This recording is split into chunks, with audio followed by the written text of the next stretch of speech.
आज बात एक ऐसी गुमनाम लड़ाई की जिसकी चर्चा आपने शायद ही सुनी होगी। आज हम आपको बताएंगे एक ऐसी कहानी जो इतिहास के पन्नों में कहीं खो गई है। साल था 1947, भारत और पाकिस्तान के पार्टीशन का वक्त, जब दोनों देशों के सियासतदान अपने अपने हिस्से की ज़मीन के टुकड़ों का हिसाब कर रहे थे। ठीक इसी वक्त एक ऐसी लड़ाई भी लड़ी जा रही थी जो इसी देश के कुछ गुमनाम देशभक्त लड़ रहे थे, और ये थे इसी देश के 3 इंजीनियर। आपको जानकर हैरानी होगी कि अगर 1947 में ये 3 भारतीय इंजीनियर ने अपनी सक्रियता नहीं दिखाई होती तो शायद आज भारत सिंधु वाटर ट्रीटी में पाकिस्तान के सामने इतनी मजबूती से खड़ा ना होता।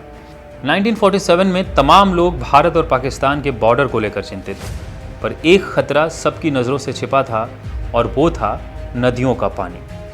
उस वक्त पंजाब के फिरोजपुर हेडवर्क्स सतलज नदी और गंग कैनाल को कंट्रोल करते थे, और अगर पार्टीशन में ये हिस्सा पाकिस्तान में चला जाता तो इन नदियों के पानी का कंट्रोल आज पाकिस्तान के पास होता। ठीक उसी दौरान देश के 3 नायक सामने आते हैं। ये थे इंजीनियर स्वरूप सिंह, एएन खोसला और बीकानेर के कंवर सेन। तीनों ने इस खतरे को भांपा। सेन ने बीकानेर के महाराजा सदुल सिंह को इस बात की जानकारी दी। महाराजा ने अपनी ब्रिटिशर्स से दोस्ती का फ़ायदा उठाया और एक सीधा टेलीग्राम लॉर्ड माउंटबेटन को भेजा।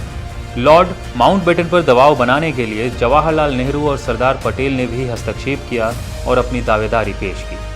और आखिरकार जब 17 अगस्त 1947 को रेड क्लिफ अवार्ड की घोषणा हुई, जिसे हम रेड क्लिफ लाइन के नाम से भी जानते हैं, फिरोजपुर हेडवर्क्स और सतलज नदी के लेफ्ट बैंक का सारा इलाका, जहां गंग कैनाल था, भारत के हिस्से में आ गया और भारत का पानी अब सुरक्षित था।